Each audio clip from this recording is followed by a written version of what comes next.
Anyone who's been a pawn in a high society marriage knows the deal. An engagement contract used as a bargaining chip doesn't just trade for projects and equity. It determines if you even get to stay in the upper echelon. It can even buy you a few more years of being raised by the family that discovers you're not their biological child. But she threw all that away at her own engagement party for some bleach blonde punk, publicly calling it off, humiliating both our families, and forcing the Lynns to disown her on the spot by revealing she was never their real daughter. I watch her stand in that glittering ballroom, shouting true love is priceless. I wished her a happy life, but in my head, I was already running the numbers. 3 years later, she burst into my office, pregnant and in rags, kneeling and begging me to take her away. She had no idea how she'd gone from a cherished heiress to a murderer committed to a psychiatric hospital. She never understood that the most expensive thing in this world wasn't true love. It was the contract she had so carelessly torn apart. My childhood sweetheart, the girl I was supposed to marry, swore in front of everyone that she would only ever marry that bleach blonde lowlife. At our engagement party, she made a complete scene. She insisted on calling the whole thing off, crying in front of a room full of guests that true love is priceless. I gave her what she wanted. I agreed to end the engagement, moved abroad, and took over the family business. She had no idea that our engagement was the only thing allowing her to continue living as the pampered heiress she was. Without it, she was nothing. 3 years later, I came back to the States to expand the family business. She burst into my office, pregnant, clinging to me, and refusing to let go. Through her tears, she begged, "James, I was wrong. Please, can you take me away?" Was this Ava Lynn? I stared at the woman before me, her clothes a mess, her belly swollen with pregnancy. I could barely recognize her. Her face was gaunt, and her body was swollen. Her hair was brittle, and her skin was rough. She was only 25, but she looked like a woman in her 40s. Was this really the same person? The spoiled, radiant princess of the Lynn family who everyone used to dote on? How could she have ended up like this? Ava had burst into my office, so suddenly the security guards couldn't stop her. The moment she saw me, her entire face lit up. She rushed toward me, shouting excitedly, "James! James, it's me, Ava!" She reached out to grab my hand, but I took a subtle step back. "You're Ava?" I asked coolly. "What can I do for you?" "James, I knew you'd come back," she said, her voice trembling. "I've been waiting for you for so long." As she spoke, she lunged toward me. I frowned and pushed her back slightly. "If you have something to say, say it. Otherwise, please leave. Don't stand so close to me." Ava's eyes widened in disbelief. "James, how can you talk to me like that? You were never like this before." I answered, my face a blank mask. "That was a long time ago, Miss Lynn. You're a married woman now. You should act like one." But then Ava started to laugh. "I get it. You're still jealous, aren't you, James? You're still mad that I called off the wedding. You came back because you missed me so much you just couldn't stay away, right? Don't be shy," she added. "I'm giving you a chance." I was speechless, a vein throbbing at my temple. What in the world was she talking about? It had been 3 years since the engagement ended. I was back in the country for family business, which had absolutely nothing to do with her. I pushed down my annoyance and spoke coldly. "Miss Lynn, I think you're mistaken. I have a lot of work to do, so I need you to leave now." She looked at least 8 or 9 months pregnant, and I didn't dare have security drag her out. If anything happened to her, the new project I just launched here would be ruined. The next thing I knew, Ava dropped to her knees with a thud. She started sobbing, clutching my pant leg for dear life. "James, I'm so sorry," she cried. "Please, just take me away from here." My brow furrowed so deeply I could have crushed a fly. "These are brand new suit pants. I just put them on this morning. My girlfriend had even ironed them for me. Technically, Ava and I were childhood sweethearts. Our families had been business partners for ages, and our parents were always pushing us together, hoping something would blossom. We were in the same class through elementary, middle, and high school. She was the Lynn family's little princess, and I was the Carter family's heir. Everyone, from our classmates to our friends, just assumed we would end up together. In that kind of environment, Ava developed a strange possessiveness over me. She never let other girls get close, whether it was sitting next to me in class, asking me questions after the bell, or trying to pass me a note. Thanks to her acting as my personal firewall, I had virtually zero experience with girls growing up. Ava had always been like a proud peacock, walking around with her chin in the air as if no one else mattered. Our parents were always telling me to look after her, so I just fell in a step behind her, becoming her shadow. All the other girls were jealous of her. They envied that she had a guy like me, from a good family with a bright future, always watching her back. If you asked me if I liked her back then, I'd say it wasn't really about like at first. When you grow up in families like ours, an arranged marriage is just a fact of life. You're going to marry someone eventually, so who it is doesn't seem to matter all that much.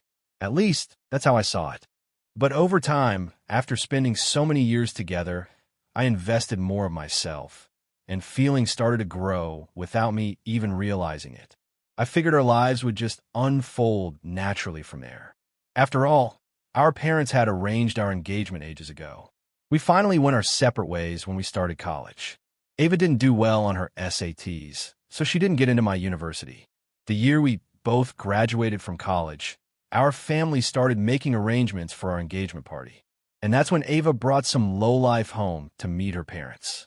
Mr. Lin sat at the head of the dining table, his face white with rage. He suppressed his anger and demanded, "Ava, what did you just say?" I said, "I'm calling off the engagement with James," Ava repeated, squeezing the punk's hand.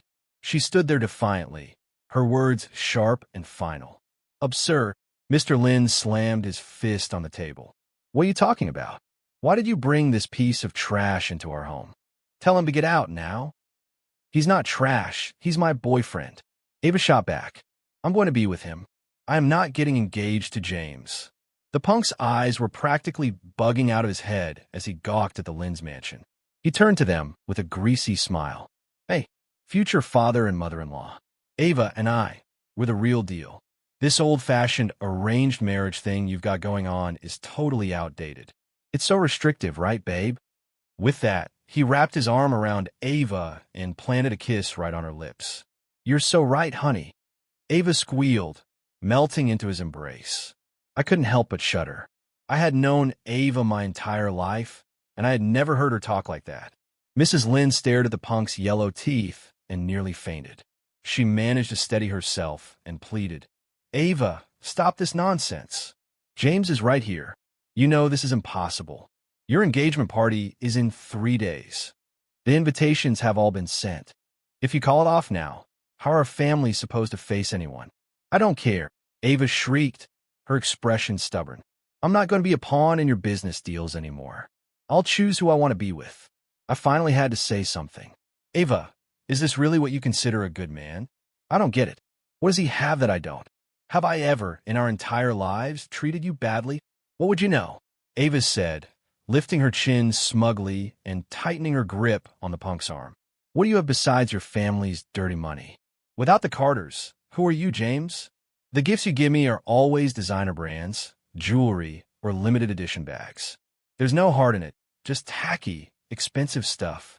But Ethan is different. He's so good to me. He makes me salads. He washes my feet. He'd spend his last dollar to buy me a piece of candy. I'm usually pretty patient, but that was the last straw." "Mr. Lin," I said, standing up. My displeasure was written all over my face, and my voice was calm but cold. "Since Ava feels this way, I'll go home and tell my parents the engagement is off. You can't force these things. At least you know when you're not wanted." Ava sneered, tilting her chin even higher. But Mr. Lin panicked and rushed to stop me. "James, wait. Ava is just being naive. This boy has tricked her. Please, just go home for now. We'll talk some sense into her. The engagement will go on as planned in 3 days, I promise." "I don't think so, Mr. Lin," I said, shaking my head. "I'm afraid I won't be able to make it to that engagement party. I couldn't just pretend this didn't happen. I wouldn't be able to live with myself. Honestly, what man could stand there and watch his fiancée kiss some lowlife right in front of him? It was a blatant public humiliation. The only reason I didn't lose my temper and start swinging was out of respect for our family's long history together. Any other guy would have decked him. "James!" Mr. Lin stood and walked over to me, lowering his voice. Please, just do me this one favor. We know we're in the wrong here. You've always been a reasonable young man. The Southgate project, we'll let the Carter family have it. Now that was a serious offer. That project was conservatively estimated to clear tens of millions in profit. More importantly, the city was pouring resources into the Southgate district. Whoever got in on the ground floor, there would be set for years. While the Carter family was much larger than the Lynns overall, most of our assets were international. We still relied on the Lynns' domestic connections and network to get things done smoothly here. That was the whole point of the arranged marriage in the first place. The Carters wanted the Lynns' local network, and the Lynns wanted the Carters' capital and scale. It was supposed to be a win-win partnership. I'll admit I was tempted. The Carter family had been trying to get into the Southgate project for a long time, and now it was being handed to me on a silver platter. Still, I put on a hesitant expression. Mr. Lynn, I don't know. I'll have to discuss this with my parents. After all, if we go through with this after such a scene, and things don't work out between Ava and me, it could jeopardize the business relationship between our families down the road. Yes, of course, you're right, Mr. Lynn said, caught off guard. He could only nod in awkward agreement. When I got home, I told my parents everything from start to finish. I even cracked up myself when I got to the part where the punk called Mr. and Mrs. Lynn his future in-laws. Before my dad could even open his mouth, my mom exploded. Absolutely not. I refuse to allow it. What do they take our son for? Some kind of fool? They think they can humiliate him like that, and then buy us off with one project? Dream on. Does it look like the Carter family is hurting for money or deals? We had a good shot at the Southgate contract on our own. We don't need their charity. She was on a roll now, like a string of firecrackers. I never liked that Ava girl, not from the start. And your father always said I was being too picky. But you can tell she has no class. She's loud, rude, and has absolutely no sense of decorum. Now, honey, calm down, my dad said, trying to soothe her. Let's not jump to conclusions. We need to hear what James wants. What if he really does love Ava? The words were barely out of his mouth before my mom smacked him on the back. What's that supposed to mean? Are you saying my son has bad taste in women? My dad just stood there, speechless, with no idea how to recover. Watching them argue actually made me feel a lot better. Mom, Dad, I tapped the table to get their attention. After a moment of silence, I said, I've spent more time with Ava than anyone. I know exactly who she is. There's no way I'm marrying her. But, I continued as my parents stared at me with wide eyes, this is also an opportunity for the Carter family. Honestly, I can't just let this go. I can't let Ava humiliate me like that in public. If she's going to play this game, then I'm going to make the Lynn family pay a much higher price. My expression hardened. The Lynn's daughter made her choice, so she can't blame me for what comes next. The wedding is off, but the Carter family will not be the one to officially cancel it. I laid out my entire plan for them and told them I would need their full support. Look at our son, and then look at yourself, my mom said, grabbing my dad by the ear. You're over 40 and not half as clever as our 20-year-old boy. Ow, ow, that hurts, my dad yelped, though he was beaming with pride. Of course he is. He's my son, after all. He gets his brains from me. I just smiled. I knew they were just trying to lighten the mood and make me feel better about the whole humiliating ordeal. My dad had been running the Carter Corporation for nearly a decade, growing it into what it is today. He was anything but incapable. 3 days later, we were in the glittering ballroom of the Celestial Grand Hotel. Mr. Lynn, I said, stepping forward to shake his hand. My eyes, however, were on Ava standing beside him. I trust she came of her own free will today. Well, Mr. Lynn chuckled nervously, looking embarrassed. Ava simply turned her head away and said nothing. She wouldn't dare refuse, Mr. Lynn said, a hard look in his eyes. This girl's only use in life is this marriage. James, if you hadn't spoken up for her 2 years ago, I would have dealt with this disappointing child then. James, I've always known you were a good, loyal kid, Mr. Lynn sighed, patting my shoulder. From now on, I'll think of you as my own son. He quickly changed the subject to pleasantries. I just smiled and let him talk. The ballroom was filling up. All the big names in New York were there, representatives from every major family. People kept coming up to offer toasts, and I smiled and raised my glass each time, playing my part perfectly. Even my best friend, David, wandered over, a look of pure amusement on his face. Man, I can't believe you're stepping into the old ball and chain this young. I shot him a look. Cut it out. It's just an engagement, not a wedding. Same difference, he said, clinking his glass against mine. You're officially a taken man. Now you get to watch me live it up as a bachelor. I tapped my glass against his. We'll see about that, I said quietly. Just then, the MC took the stage. After a long-winded speech, he finally got to the point. And now, let's have a big round of applause for the happy couple, Mr. James Carter and Miss Ava Lynn. We walked onto the stage, one after the other. The MC beamed at the crowd. We are all gathered here today to witness this beautiful moment and to offer our blessings to this wonderful couple. Before we begin, I wonder if our bride and groom-to-be have anything they'd like to say. I was about to take the microphone, but Ava snatched it from his hand. I do, she declared. She took a deep breath and announced, I, Ava Lynn, refuse to be engaged to James Carter. The room exploded. A wave of murmurs and gasps swept through the crowd as everyone started talking at once. What are you talking about? My parents jumped to their feet, their faces white with fury. Mr. Lynn immediately spun around, bowing and apologizing to my parents. Please, she's just being impulsive. She's joking. Don't take her seriously. I'm not joking. Ava shrieked, cutting him off. I instinctively took a few steps away from her. My parents dragged me here. I don't love James. I love Ethan. All of you are fools. You only care about money and power. You could never understand the pure love that Ethan and I share. I had to hand it to her. That was an impressive performance. In one fell swoop, she had just insulted every single powerful person in the city. After a stunt like that, forget the Southgate project.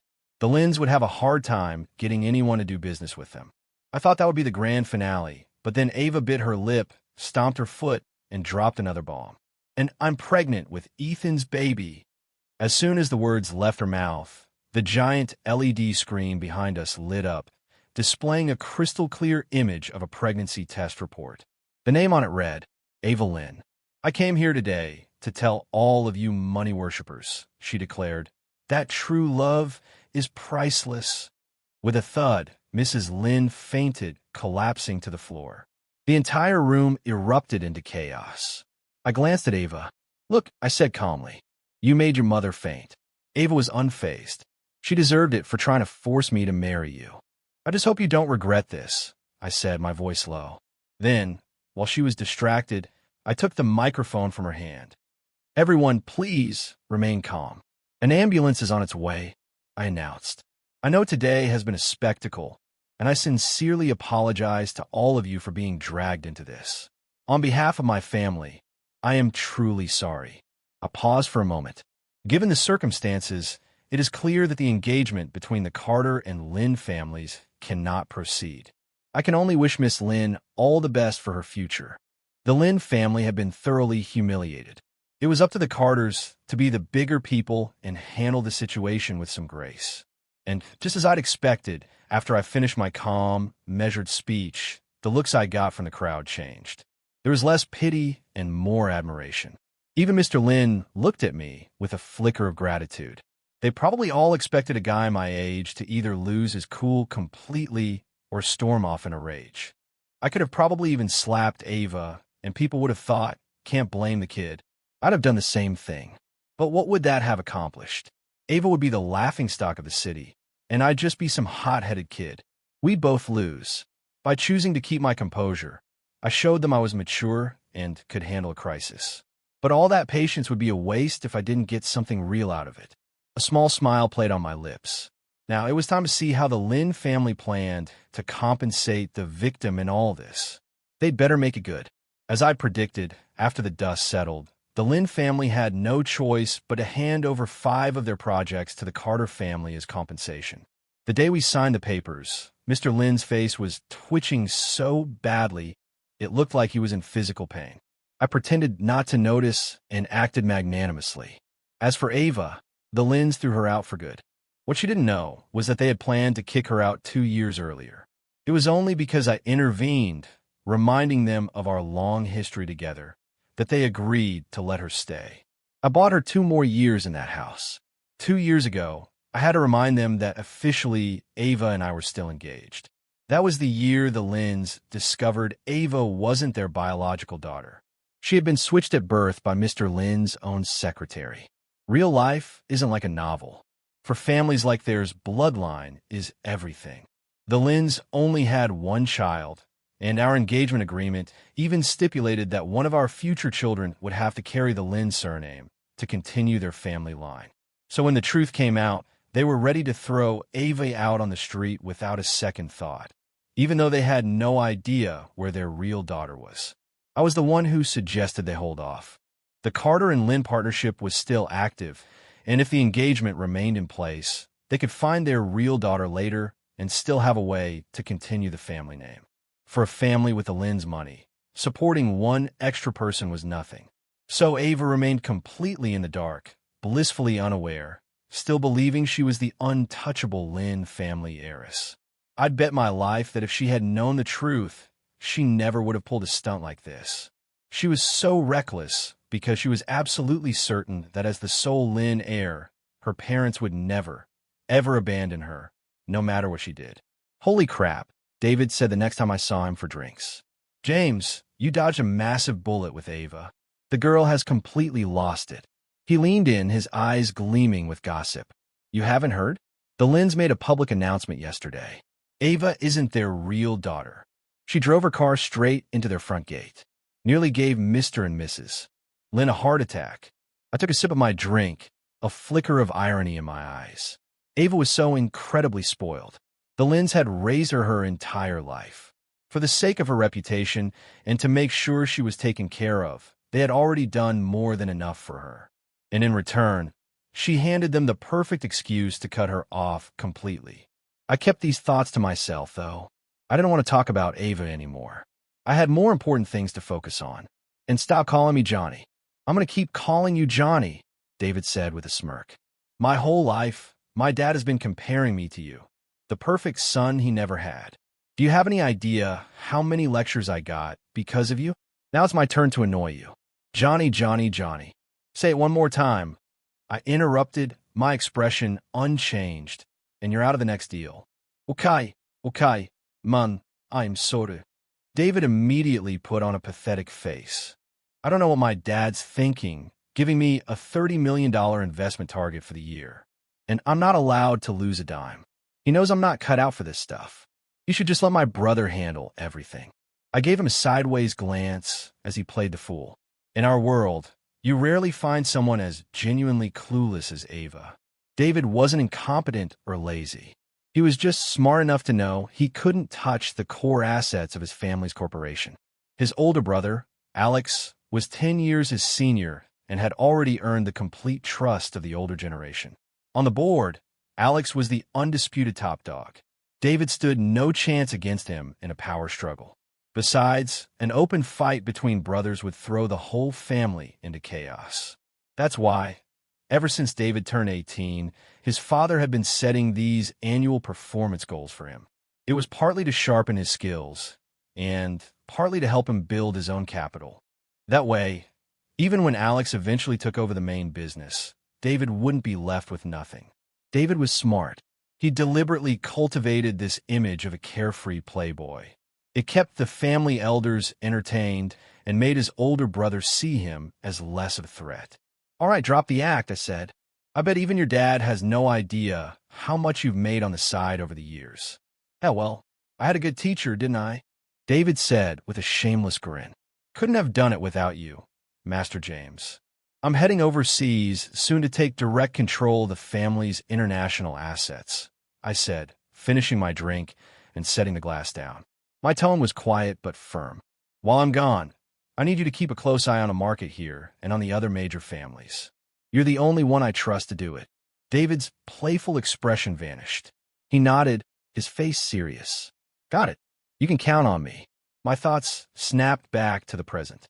I looked down and saw Ava still clinging to my leg.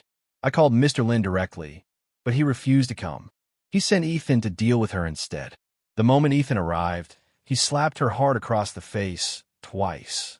A look of pure fear crossed Ava's face, and she followed him out meekly with her head bowed. Before he left, Ethan shot me a nasty look. "Stay away from my wife," he sneered. I was left completely speechless. The second Ava was gone, I called David. I'd spent the last few years overseas, taking over the family's international operations. I was so busy, I never had time to keep up with what was happening with Ava. "Hey, Johnny, what's up?" he answered. "Quick question. What's the story with Ava these days?" "Ava?" David sounded surprised. "Don't tell me she found you." "Yeah," I said, loosening my tie in frustration.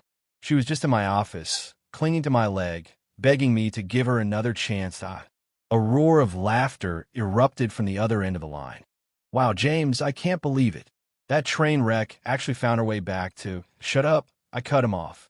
All right, I'm stopping," David said, coughing to stifle his laughter. "I'll send you the file on what she's been up to." Less than 2 minutes later, a file from David arrived, detailing Ava's life for the past 3 years. After the engagement fiasco, Ava had a massive fight with the Lynns, which ended with them publicly disowning her. Right after that, she married Ethan.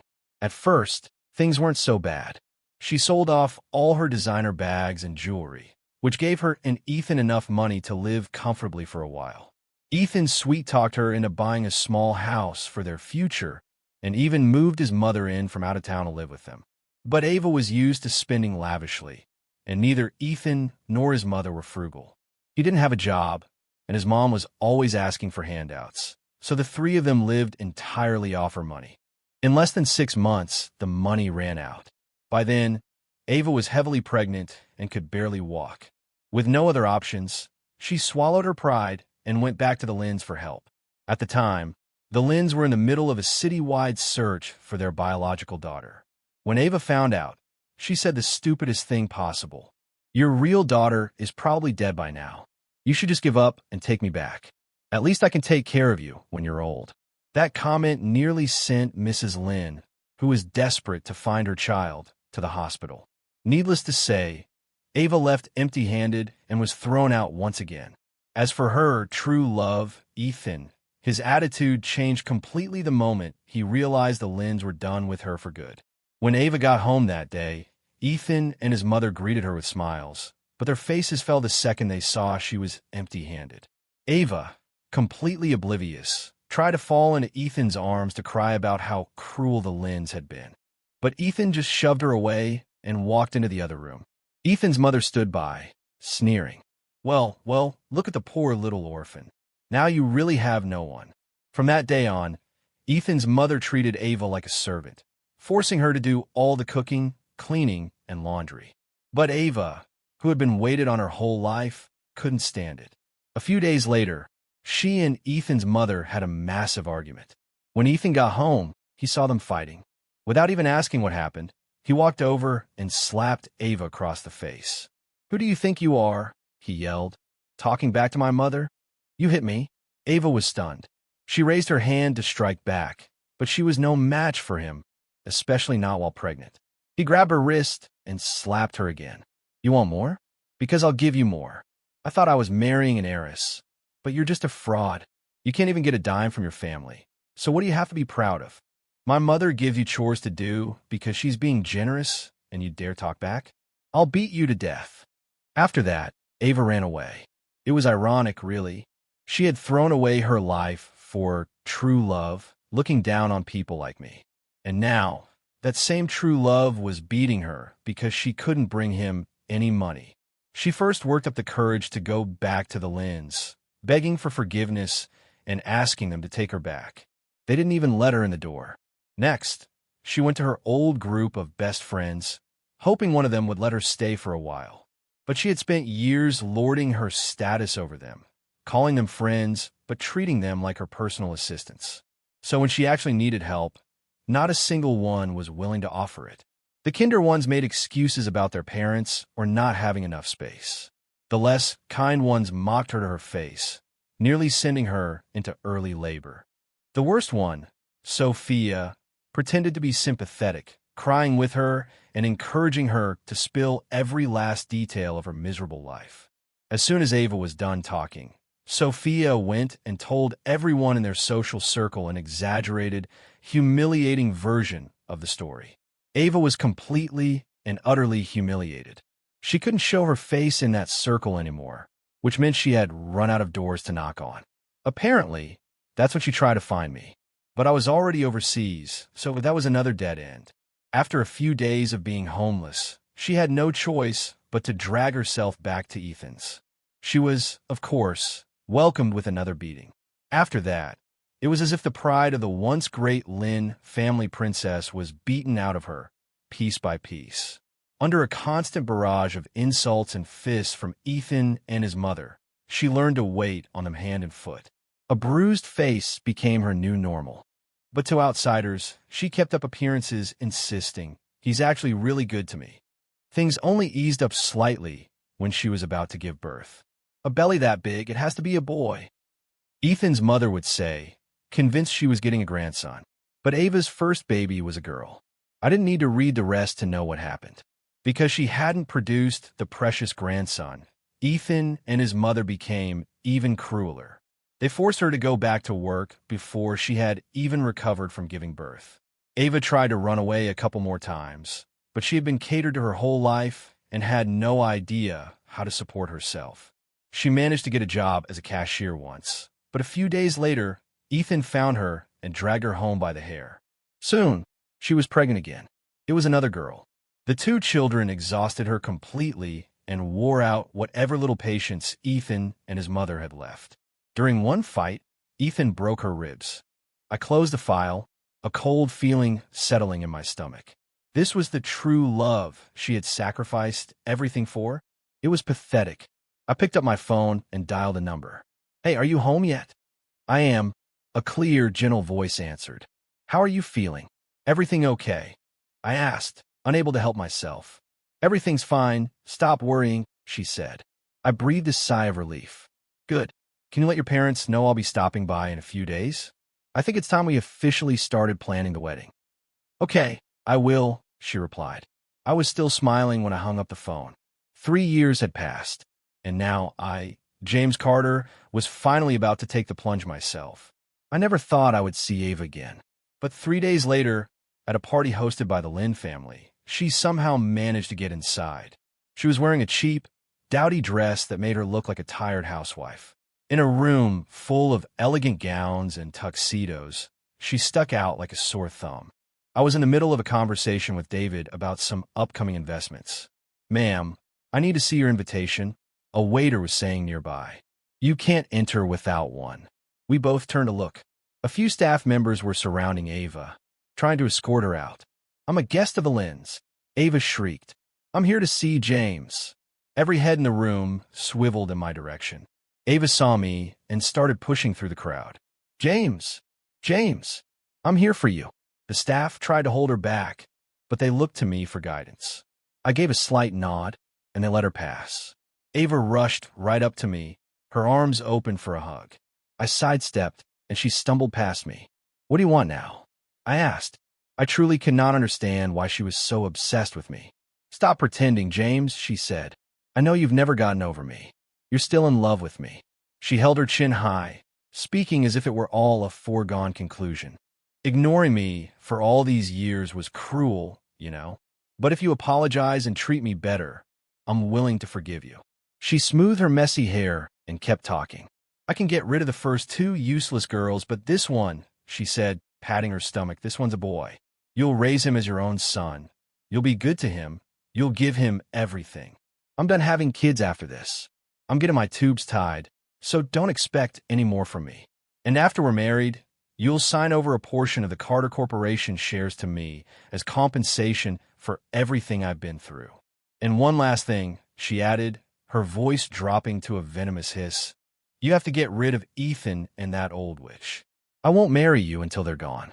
She rattled all this off without taking a breath, giving me no chance to interrupt. When she finally finished her list of demands, I rubbed the bridge of my nose. "Ava," I said, my voice tired, "what on earth makes you think I would ever marry you? Have you looked in a mirror lately? You have 2 children and another on the way, none of them mine. Do you really think I'm looking to raise another man's kids? And you want me to risk the entire Carter family line for you? Did Ethan just beat you, or did he knock all the sense out of your head? I tried to keep my voice even, though my words were harsh. It was like she didn't hear a word I said. Her voice rose to a shrill, panicked pitch. Stop pretending, James. I know all about it. You're planning to marry the Lynn's real daughter, aren't you? Sophia told me everything. Sophia, the same best friend, who had pretended to comfort her while spreading the most humiliating stories about her all over town. That's right. James is marrying my daughter. A calm, firm voice cut through the noise. Everyone turned to the grand staircase. Mr. and Mrs. Lynn were descending, and on their arms was a young woman. She was slender, with delicate features, and wore a simple but exquisitely tailored gown that was both elegant and graceful. She looked absolutely radiant. James is marrying my biological daughter, Mr. Lynn announced. Isabel Lynn. Ava stared at them, her eyes wide with disbelief. The parents who had once doted on her every move were now standing protectively on either side of another girl. Isabel walked gracefully to my side and took my arm. I looked back at Ava. Do you get now? I asked quietly. No, it's not possible. Ava stammered, her voice cracking. I'm their daughter. She suddenly broke down, clutching her head and screaming, Dad. Mom, it's me, your daughter. After all these years. Mr. Lynn snorted, his anger palpable. If your real father hadn't switched you with Isabel at birth, we wouldn't have been separated from our daughter for all these years. How dare you show your face here? A vicious look crossed Ava's face, and she lunged at Isabel. I didn't have time to think about her pregnancy. I just reacted, pushing her away. She stumbled back, but didn't fall. I let out a quiet breath of relief as security guards rushed in and restrained her. She looked at me, her eyes filled with desperation, and her voice was a raw scream. James, does all that time we spent growing up together mean nothing to you? For the sake of what we had, can't you just help me this one time? Even just pretend. Pretend you'll marry me. I can't survive this. She was hysterical, but I felt nothing. Ava, I said, my voice steady. Growing up, I did everything I could for you. I've done more than enough. My conscience is clear. I helped you. I protected you. I did everything I was supposed to do. You were the one who chose to call off the wedding without a single thought for how it would humiliate your family or what it would do to me. You made your choice, and you refused to look back. Now you have to live with the consequences.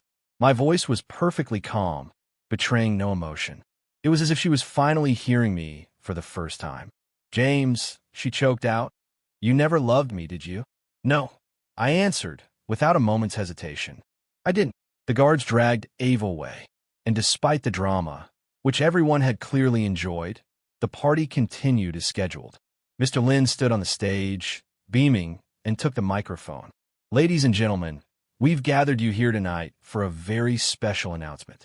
I, Pablo Lynn, am overjoyed to tell you that I have finally found my biological daughter, who was lost to us for so many years. Standing beside me now is my daughter, Isabel Lynn. I'd like to formally introduce her to you all. Isabel, beside him, gave a small, graceful nod to the crowd. Hello, everyone. I'm Isabel. I'm so happy to be reunited with my parents, and I'm grateful to all of you for being here to share this moment with us. I've just returned to the States, so I have a lot to learn. I look forward to getting to know you all. The room filled with applause. David leaned over to me and whispered, Wow, she doesn't act like someone who just found her long-lost family. She's got so much class. A total lady. Compared to Ava, she's in a different universe. So, spill it, Johnny. How'd you land her? I gave him a sideways glance and raised an eyebrow, a little smugly. We met at one of my companies overseas. She had just finished her PhD and was interviewing for a position as a project lead. She has a doctorate from a top international university. Our HR department recruited her directly, offering her a huge salary to come on board as the CEO of one of our subsidiary companies. The first time I met her, I thought she looked familiar, but I didn't think anything of it. As we worked together more, I found myself drawn to her. It wasn't just her looks. It was her incredible competence, her decisiveness, and the careful, deliberate way she approached everything. It was only after we started dating that I learned her story. She was an orphan, left on the steps of an orphanage as a newborn and later adopted by a single woman. Her adoptive mother was an incredibly strong and independent woman herself. She raised Isabel, and then the two of them moved abroad, working and traveling their way across half the globe. Her mother is still out there traveling. No one ever knows where she'll pop up next. It was because Isabel had certain mannerisms that were strikingly similar to Mrs. Lynn's that I got suspicious. I had David discreetly get me DNA samples from Mr. and Mrs. Lynn. David thought I was planning something illegal and spent half an hour trying to talk me out of it, going on about karma and how I was playing with fire.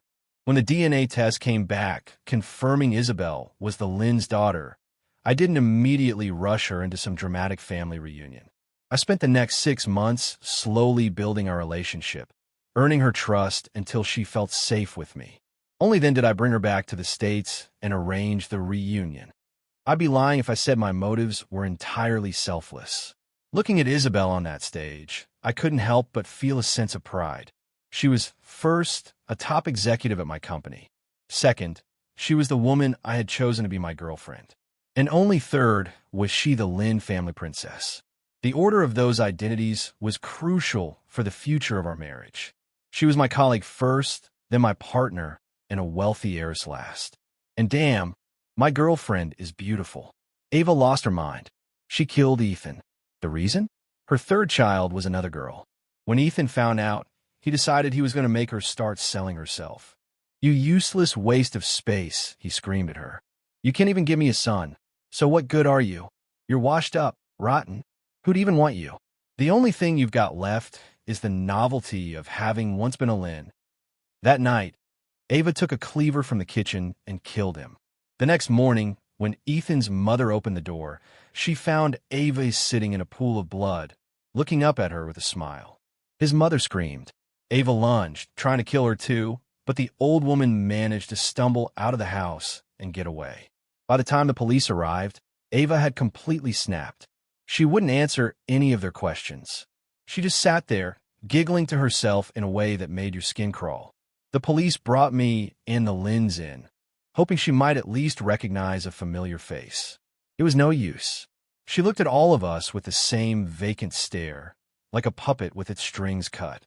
3 children in 3 years, on top of the constant beatings and abuse, had destroyed her body and shattered her mind. The police were afraid to put her in a regular prison, worried she would either hurt herself or someone else.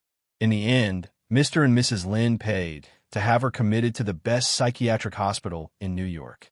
Only then did the anger Mr. Lynn had held on to for years finally begin to fade. He even felt a pang of guilt. "Perhaps I was too hard on her," he sighed one day. As for Ava's 3 daughters, Ethan's mother kicked them out of the house and sent them all to a foster home. The oldest was barely 3, and the youngest hadn't even teethed yet. They were the true victims in all of this, the most innocent and the most tragic.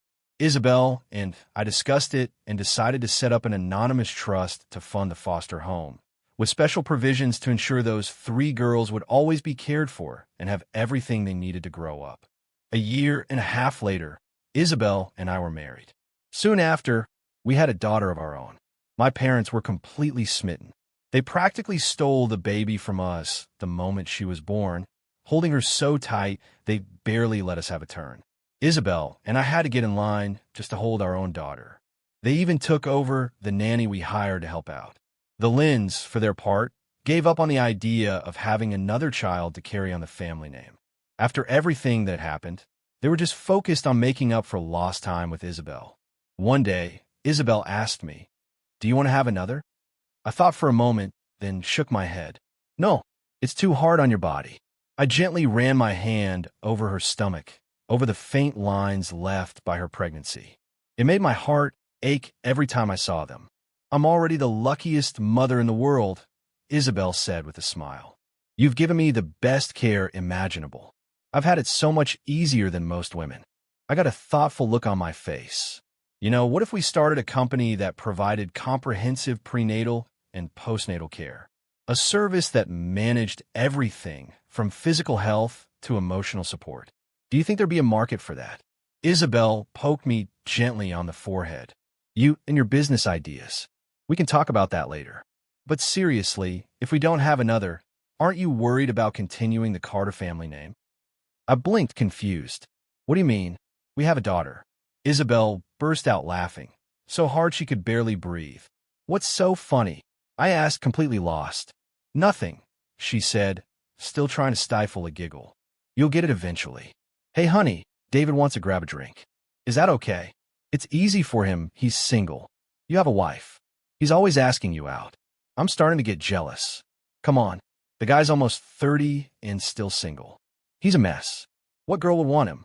Although, I think something's been bothering him lately.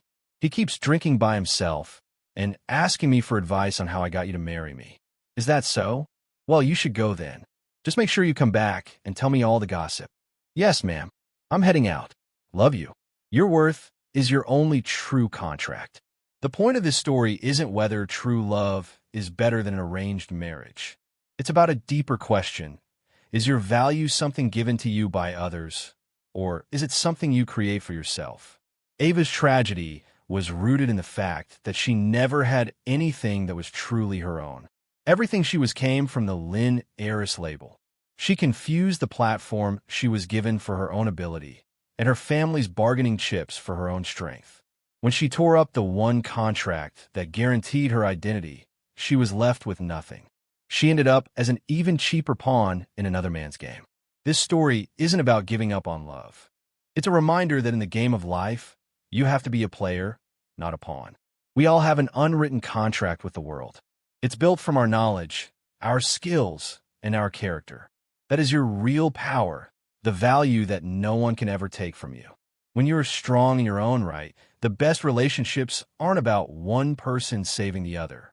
They're about two strong people, shining on their own, choosing to walk forward together. First, learn to be your own shelter. Then, you can hope to share it with someone else. True security doesn't come from holding on to someone. It comes from who you are. May we all build our own empires and sign a lifelong contract with the world, a contract called self-worth.